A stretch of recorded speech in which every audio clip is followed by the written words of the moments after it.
Здравейте! С това видео ще ви представя плагина на мрежа.нет за преход от лев към евро в WooCommerce електронни магазини.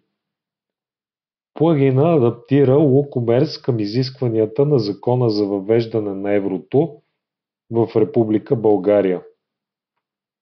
През преходния период за въвеждане на еврото, търговците ще имат задължение да представят цените на продуктите си едновременно в лева и евро.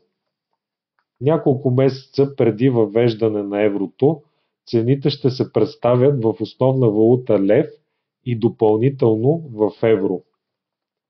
На датата на въвеждане на еврото, търговците ще са задължени да конвертират цените в електронните си магазини от левове в евро по фиксинга на БНБ и да превключат валутата на магазина си към евро. 12 месеца след датата на въвеждане на еврото, магазините ще са задължени да представят цените в тях в основна валута евро и допълнително в лева.